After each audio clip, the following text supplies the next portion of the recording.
Oh, shoot.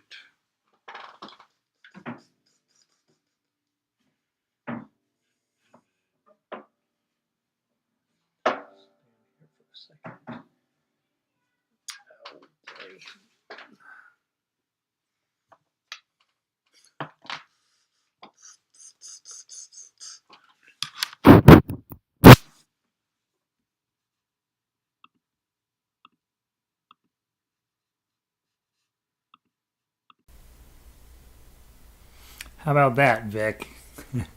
Can see, how about that? Did I completely, I didn't plug in the microphone. Oh my goodness, how dumb.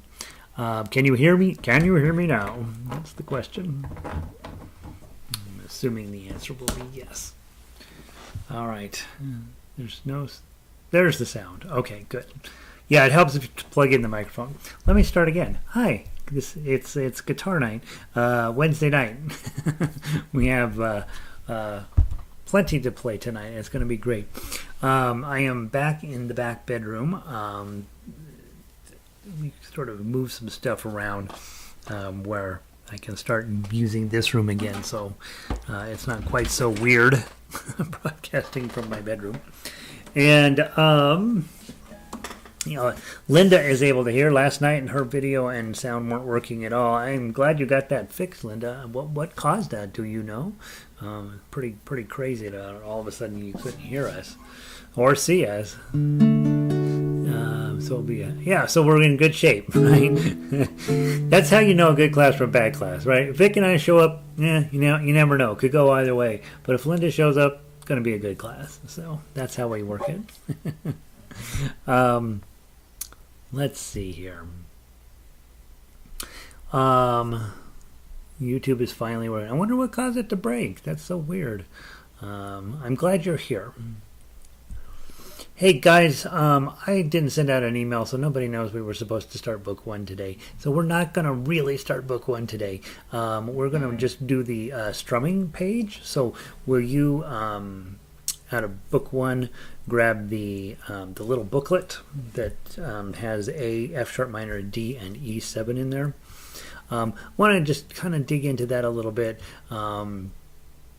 Since it's usually you two and maybe one or two others that join us, and I know that if I don't try to attract a few new people, there's no point in you sitting through Frere Jacques again, and so I at least need to send out an email that we're doing this. And since I didn't do that, let's play.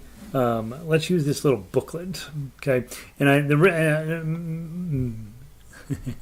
the main reason we are using this booklet at all is to get us better at moving our hands when we are strumming. And there's Linda. The other Linda is now here. Computers, whenever you're in a hurry, they know it, right? It's like when you need to print something in a hurry, your printer knows it, and it's like, no, you can't do that. If you got all the time in the world, then it works fine. But so we all get it. Glad you're here, Linda. 2 Lindas and a Vic. I don't know, they're ganging up on us, Vic. Okay, from the little strumming book, let's talk about how I use this and what you can use it for in your own practice, because I want to teach you a next level thing to do with this book as well. So let's say you've got your A chord, put that on. Okay, isn't that a nice chord? I mean, really. And let's talk about different attack strategies. So what I'm doing is thumb, index, middle, ring, and I'm skipping the 4th string since I run out of fingers. So let me get my hand, thumb, index, middle, ring, and I'm making sure my thumb is on the A string since it's an A chord.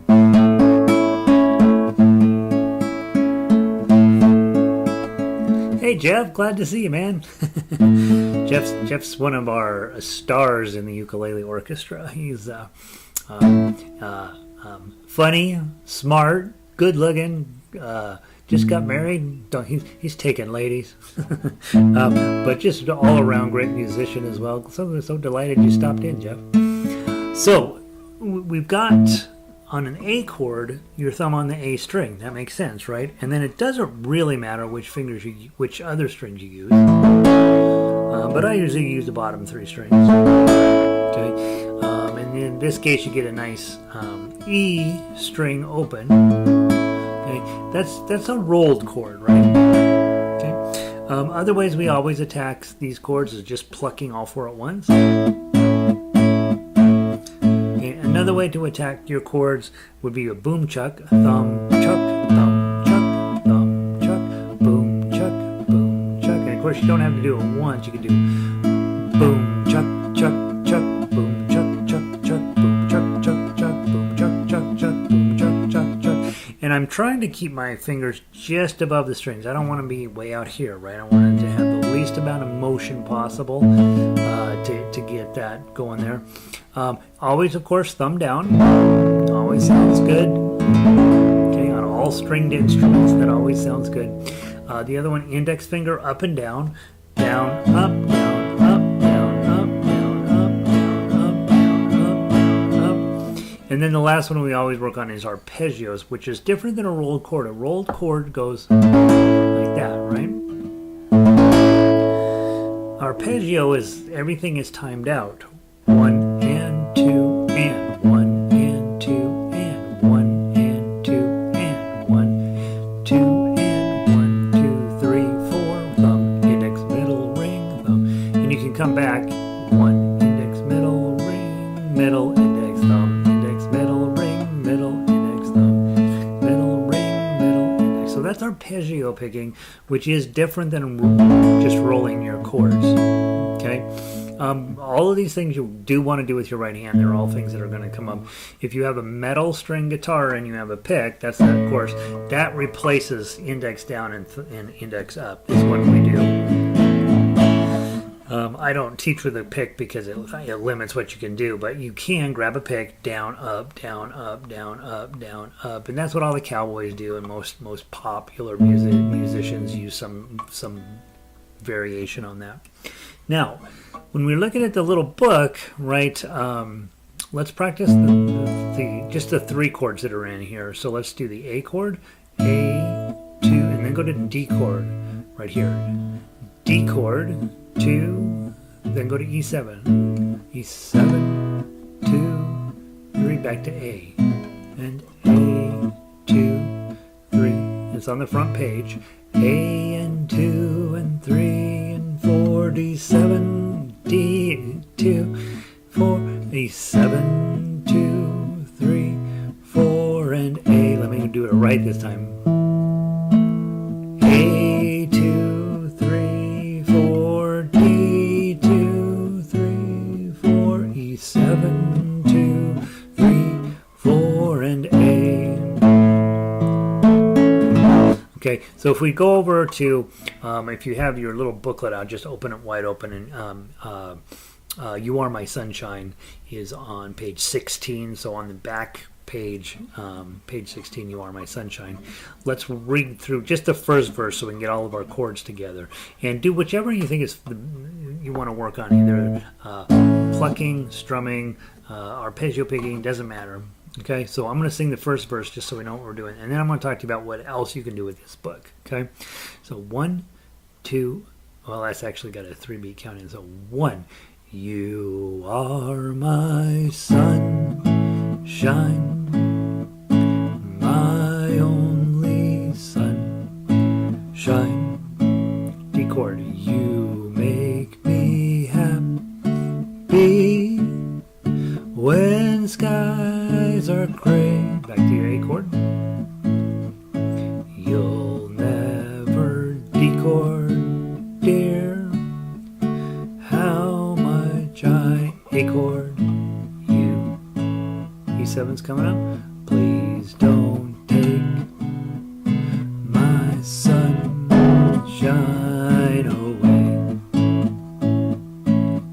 Okay, now, those are your three. That's what you have in the book, right? A, D, and E7. But let's say you're singing and you're like, man, A is too low for my voice. I want to change it to a different key. Bum, ba-da-dum, bum, bum, bum. Pull out your hand. Let's say that instead of A, well, let's first figure out how A works. So A is on your thumb, and then if you go here, you got B, You go here, you got C. If you go here, is your D, right? So A and D are two of your chords. 1 and 4 are your two chords. And then E is right here, and in this case, it's an E7. So 1, 4, 5. A, D, E7. Okay? Let's see how those chords work together. They're going to be on those fingers. Now, let's change it completely. Let's say you want to sing this song in a different key because your voice doesn't like singing it in that key. So let's put it in the key of D. Okay? So if I put D here, okay, you skip E, skip F, you're going to use G, and you're going to use A7. Okay, so D, G, and A7. So now when we go back over the song, we're going to play it, instead of with A, D, and E7, we're going to use D, G, and A7. So, yeah, it's good work for your brain. Is every time there's an A, it's now going to be a D. Every time there's a D, it's now going to be a G. And every time there's an E7, it's now going to be an A7. Okay? See how good you get. The challenge with this is you'll look at D and you'll be like, oh, I already got D on, right? And you're like, no, D is now G. Okay? Let's do the second verse. Start with your D chord. Okay? 1, 2. I'll always love you and be there for you. We've got a G chord coming. I will protect you and keep you. Back to D chord. You are my G chord, dear. You are my D chord. Shine. A7. Please don't take my sunshine away. Okay, and I probably could have done you a service by saying, here's what a D chord looks like. Here's what the G chord looks like. And here's what the A7 looks like. Okay, so the more you sing, and the more music that you approach that's written out like this with just chords and lyrics, the more chords you really do want to know. And I would say book 3 and anything out of book 4 is super helpful with that. But book 3 for sure, you want to know all of the chords in book 3. And really the best way to learn those chords is to go through book 2. Book 2 has a chord chart in there, and it has, I think, 16 chords on it. And those are the ones that are going to come up the most. All right, let's do one other chord change. But I thought it was easier to sing in the key of D than the key of A. But that won't be true of all songs in the book. It's not like, oh, D is always easier to sing. It's what every song will present you with unique challenges. Let's try doing it in the key of G this time. So instead of A, we're going to have a G here. Okay? So G is your high note, or your main chord. And then you have A, B, C, and then D7. Okay? So let's run through your chords. G chord, let's get it there. Index, middle, ring. Okay? You're going to go to a C chord, index, middle, ring. Okay, and then your D7 is pretty nice to get to from C chord, index on the second string, middle, and ring. Okay, so there's your 3 chords. Let's sing the last verse of this, the sad verse. All right, we're playing in G, C, and D. 1, 2, 3. The other night, dear, as I lay sleeping, I dreamed I C chord you in my G chord arms. When I awoke, dear, I was mistaken. D7, and I hung my head and I cried.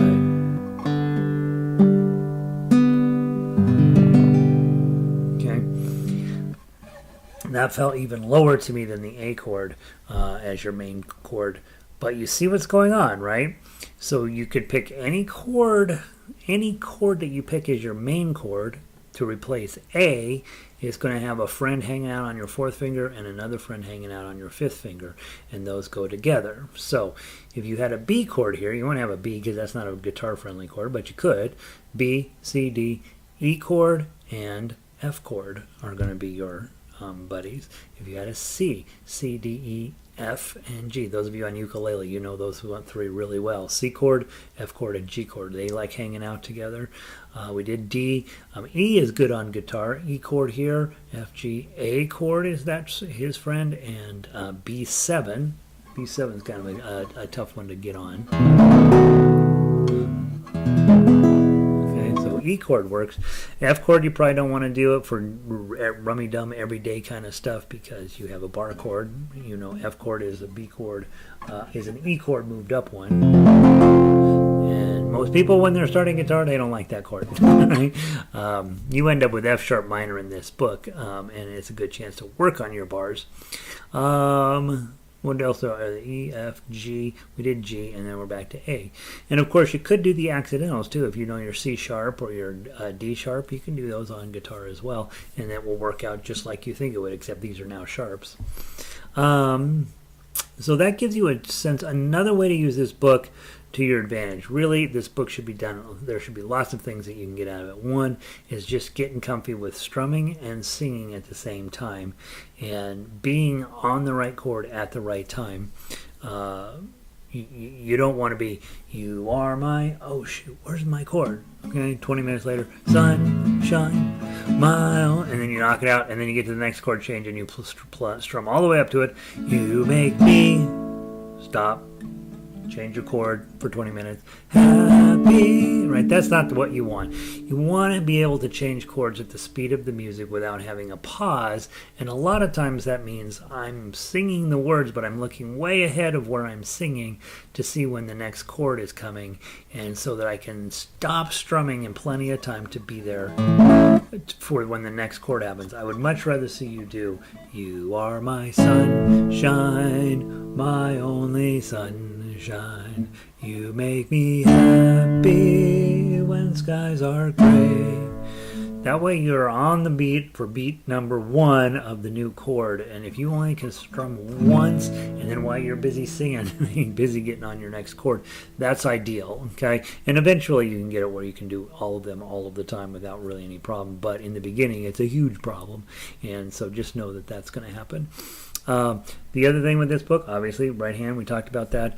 And then the other thing with this book is transposing. Okay, so if you're in the key of A, your chord buddies are D and E. If you're in the key of C, your chord buddies are F and G. And so those are things I want you to just get where you're like, okay, I get that. I understand how that works. And if I don't like singing a song with these chords and I want to change the chords out, you now have a system where you can go in and do that. I think the last thing that's pretty helpful with this book, and it's actually in the printed version of book 1. And I think I've got some composing sheets on the website you can get. But I ask when I have in-class students to have them write a song, right? And your chords are A, F sharp minor, D, E7, A. So you can go. I just realized Jeff is supposed to be at ukulele rehearsal. What is he doing? He's losing his mind. So if I'm going to write a song using these 4 chords, we'll sing it about Jeff. We don't know. Why isn't Jeff at rehearsal? That's the song, okay? And we're going to use A, F sharp minor, D, E7, E7. There it is. A. We'll do 4 beats of each. 1, 2, 3, 4. Why isn't Jeff at ukulele rehearsal? He seems to have gone off and gone totally rogue. He's checking in with guitar class. He ain't supposed to be here. Where is he going and what is he doing? A chord now. And so you can see, I just took those 4 chords and just started looping them through, and you're like, well, I don't know, that doesn't seem like much of a song. Have you ever heard of this song? Duke, Duke, Duke, Duke of Earl, Duke of Earl, Duke of Earl, Duke of Earl. Right? So yeah, it is a real song, and there are thousands of songs that use those exact chords, that exact progression, and in a loop. And when you take Music Theory 101, they talk about that doo-wop pattern, which is always the same, always the same. And lots of people wrote music with it. So that's some stuff you can use a little book for, and hopefully that gives you some ideas with it. And I do think if you are a grandma or a grandpa or a next door neighbor of some little kid or whatever, those kids do not know these songs. If they've got musical parents, they might, but most parents don't know these songs either anymore. Gen X and now the millennials, none of them sang these songs. And so you have 30 some songs in this book, and little kids don't know them, and the little kids love these songs, and so they're really fun to do with kids. They might not love Danny Boy, but other than that, they love all of these songs. And so it's a good book for you to get kind of good at. You can go down to the library and offer children's sing-along time, and all the kids sit around you, and you play the guitar, and you sing these songs, and everybody has a good time.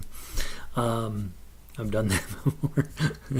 It's can be hilarious because the kids ask crazy questions, right? And the reason why some of these are in the format they are was because particularly Clementine, I only had 4 verses when I did it for something somewhere, and a little girl came up to me afterward and she says, "You're devastated." She's like, "You didn't play all of Clementine." And I said, "What do you mean?" "Well, there's 3 more verses." And I was like, "Well, I don't have them on the paper, so we didn't do them." She says, "Well, you should go look them up." And so I did, and that's why they're all here. It turns out the narrator is way worse than I thought. He is gets over drowning his girlfriend, letting his girlfriend drown, is what he claims, by kissing her sister in the end of the song. So lots of good stuff in this booklet. And so I think we spend so much time talking about plucking melodies and plucking chords and plucking chord and melody at the same time that it's easily overlooked that this is how most people play guitar. Most people, they get some lyrics, they get their chords, they figure out what their chords look like, and then this is what they do, and they actually are singing. It's actually a singing activity backed up by guitar. That's what 95% of guitarists do. And so it's something I want you guys to be able and willing to do as well, even though we hardly ever talk about it. And so I thought it was an important discussion, since I didn't tell people we were starting book 1 today, that we just revisit this book a little bit and talk about how most guitarists handle this stuff, and how you can transpose a song into a different key just by knowing your 1-4-5. Most of the songs in books 1, 2, and 3, most of them, not all of them, you can just use that system and you can convert it into other keys. And over at school in my piano class, they make me do it all the time. Here's the song, play, play, play, play, play. All right, now let's change it into this key. And you're like, and then nothing changes on the paper. You just have to know. And so it is a real musical activity, and I think it's something for you to work on. All right, that's the long talk about singing and strumming. All right, let's play some music. Let's go grab Down in the Valley out of book 2. Where is my sheet music here? Ukulele, book 1. Nope, ukulele, book 2. All right, Down in the Valley. Guitar book 2. Like, what the heck is going on? All right, Down in the Valley. You've had this for a couple weeks, so let's see how you do. If I want you to play tough acts if you can, and if you can't, you play melody. And if you want to work on your chords, that's perfectly fine too. Notice the 2 chord sets you have here: C and G. And you have some G7 sneaking in there, so you may want to do your G chord with your pinky. C, C, A, B, C, C, D, E, F, G, right? 1 and 5. Makes sense. Book 2 doesn't have any of the 4s in them, so. Down in the Valley would be good for harmonica. Do I not have that up there for harmonica? Vic, right on. We'll do it. All right, nice and slow. Think about doing your G with the alternate fingering, middle ring and pinky. From the top, 1, 2, 3.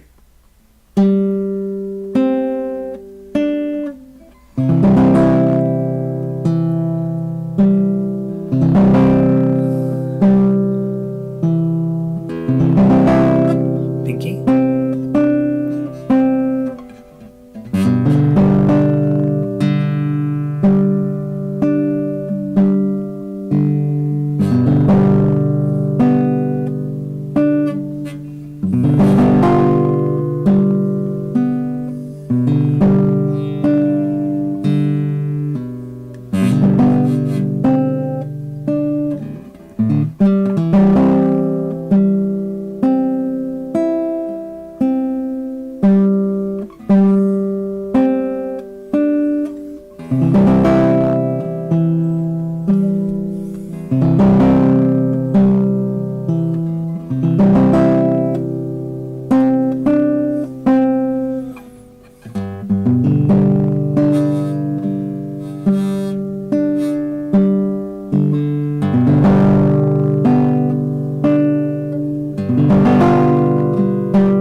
I just can't not put those giant chords on at the end.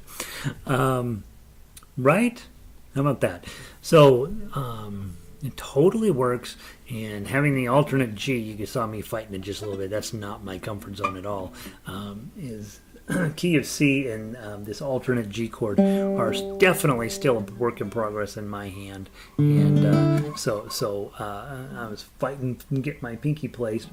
The other thing that I think you remember to always do, take time to play the melody, because when you come to orchestra, that's what we do.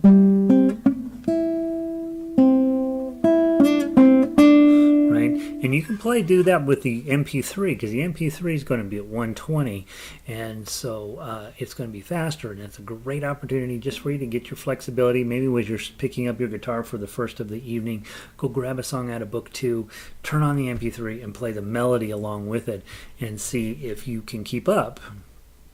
And also, when the MP3 goes too fast or you miss a note or whatever, that you don't fix it, but you just let it go and move on to whatever the next thing is. How quickly can you error correct by just letting some notes go by and jumping back in? And then, of course, normally I would ask you, hey, look, we should sing this stuff too. Down in the valley so low, right? And spend a little bit of time each time you pull up a piece of sheet music to sing through it. One, that just helps you get where your chords are making more sense to you. And a lot of times with tough acts, we don't even use the whole chord. We just use parts and pieces of it. And so that's the only way you get where you have the entire chord every single time is to sing and strum the things. All right, Down the Valley. Lovely. Drunken Sailor. Let's talk about it for just a second. Drunken Sailor is not one you're probably going to spend a whole lot of time finger picking, because it's way more fun to strum this thing.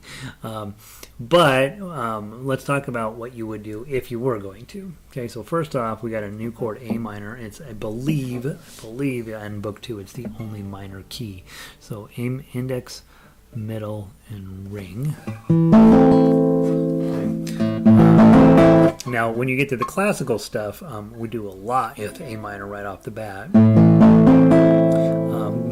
because it's got some pretty cooperative friends. A minor, D minor, and then some form of E are pretty cooperative. So if we were to do just a 3-chord song with A minor, la da da da da da da da da da, and then we put a D minor on, da da da da da da da da, and then an A7, da da da da da da da da. Right, so you can write a song with just A minor, D minor, and then some flavor of E chord, and you can even put an E minor in there if you want. It'll sound cool. But with Drunken Sailor, so notice on page 2 of this, I give you other minor chord pairs to try, because you won't be familiar with those. If you're new to the program, you won't have run into D minor and E minor anywhere else, and so this is the place to meet them. And so if this week while you're working on this, it's not a bad idea to play the melody once. What shall we do with the drunken sailor? What shall we do with the drunken sailor? But you can see there's not a ton of stuff there. It's pretty basic melody. There's not a whole lot going on in there, so I don't worry that, especially after coming out of book 1, that you'll be able to play that. You'll be just fine playing the melody. But what I want to be able to do is take these minor chords and turn them into something fun, because this is supposed to be a fun song, right? So let's just strum a little bit. Okay, grab your A minor and then strum whatever way you want. 1, 2, and 3, and 4, and what shall we do with the drunken sailor? What shall we do with the drunken sailor? What shall we do with the drunken sailor? Lying the morning, hooray, and up she rises, hooray, and up she rises, hooray, and up she rises, early in the morning. Okay, so that's what you would do first time through. Then go take one of these other chords. So D minor. Let's use the D minor and C pairing. So get your D minor and your C pairing. Okay, and let's try that. Start with your D minor, and remember the other chord is C. 1, 2, ready, play. What shall we do with the drunken sailor? What shall we do with the drunken sailor? What shall we do with the drunken sailor? Early in the morning. Okay, and then you would go through the whole thing, but get practice switching chords, switching keys, and then seeing if it fits your voice better. That one's a little higher for me, probably less good. Not that the first one was great. How about E minor and D? So E minor is a fun one. So all you do with the E minor, you make your E chord. Let's see if I can get this in the camera. There, index, index, middle, ring, and then just take your index finger off, and you've got an E minor. That's the best chord on the planet. E minor on guitar. And I had it on the wrong strings. Strings 5 and 4. Okay, and then that goes to D in this. It goes to a D in this case. 1, 2, ready, play. What shall we do with the drunken sailor? What shall we do with the drunken sailor? What shall we do with the drunken sailor? Early in the morning, hooray, and up she rises, hooray, and up she rises, hooray, and up she rises early in the morning. Okay, so now you've done all of the different, the open minor chords that are really common in guitar. Notice on page 2, the very last one says bar on 1, bar on 4. For those of you looking for a challenge, if you take your A minor shape but use different fingers, index, middle, and ring, middle, ring, and pinky, there's an A. If you slide it up to 1 and put your bar on, now you have the main D minor shape, okay, or A minor shape. Now it's an A sharp minor, B flat minor, and it doesn't matter what the name of it is. You just know that if I make that shape, that minor shape on 1, and then I go up to bar 4 and move this minor shape, everybody up 1 string, it becomes a major shape. So minor shape is here, major shape is here. What you're really doing is taking your A minor and turning it into an E. And then if you combine those two, the minor shape on 1, what shall we do with the drunken sailor? Major shape on 4. What shall we do with the drunken sailor? Back to 1. What shall we do with the drunken sailor? Early in the morning.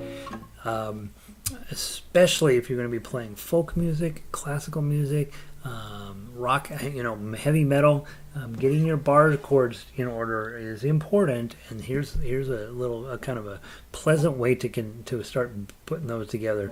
Arlo, who joins us in the orchestra all the time, has been playing 60, 70 years, and he's a bar chord fiend, and it's so often where everything, whatever's going on in the orchestra, and I hear this different feeling on the chord, and I look over, and there's Arlo with one of his, playing this chord instead of one of these chords down here, and gives you another flavor of the same thing. Also notice on page 2 you have 18 verses for you to work on, and 19 if you count the main things. So it should take you about an hour to play all of those, and all of the keys. So there you go. So spend a little bit of time on it this week. Yes, you can play the tough acts if you want.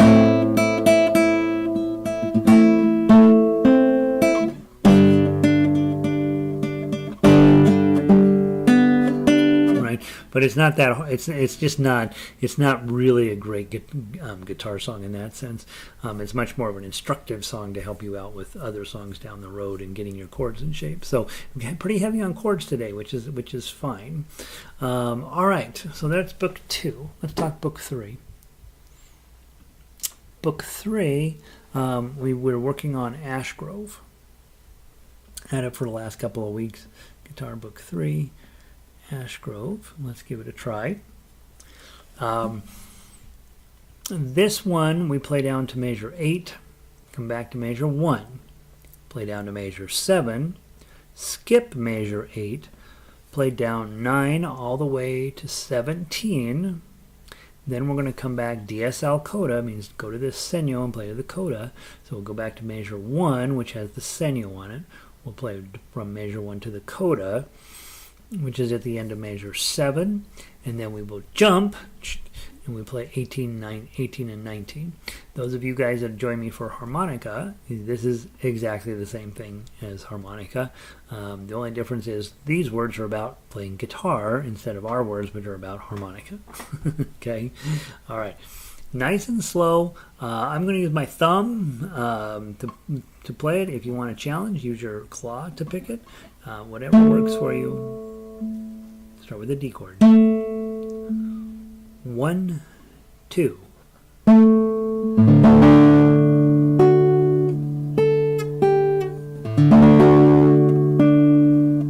chord. A7. Move. D chord. E minor. A chord. D chord. To the top.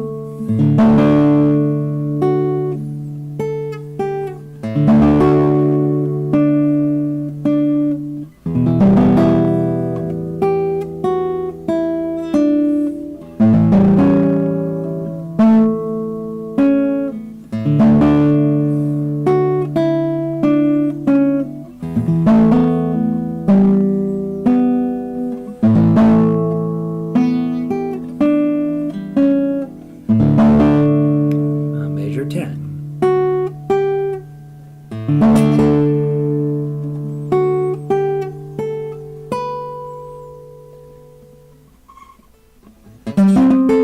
Oh, Gary, where are you? I can never get this chord right. There it is. Let's go for measure 11. Get your chord on.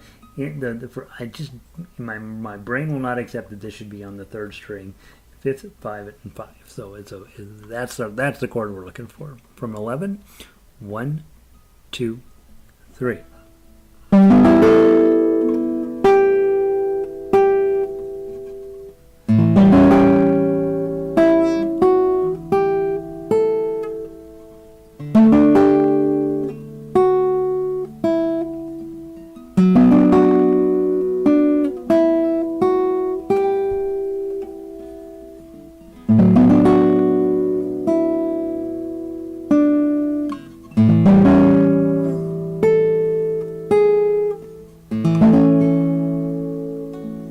Top.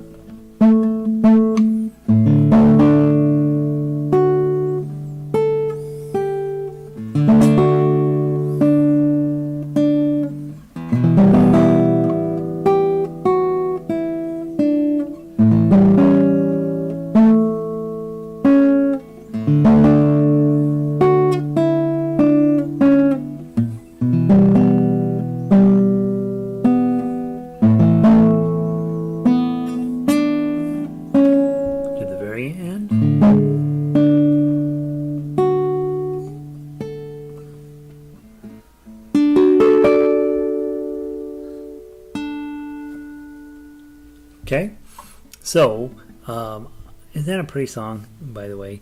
Really, really nice. Hopefully that's going well for you. If the chord melody is pretty intense on that one, and you heard me a couple places goof up,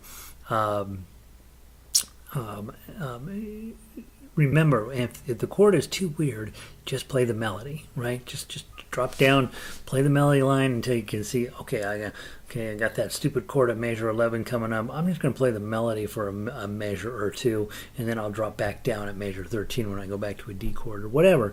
You see those B minors show up at 14. Perfectly fine to just play the melody. Now, you'll notice when I was playing B minor, I was doing index, middle, and then these two like this, right? So I wasn't doing a full bar, because you don't have to according to the arrangement, but it might make more sense. It might be easier to get on to just do a full bar. Play 30 minutes, and then you go to the next page, full bar chord. Each day with mindful intent. Okay, so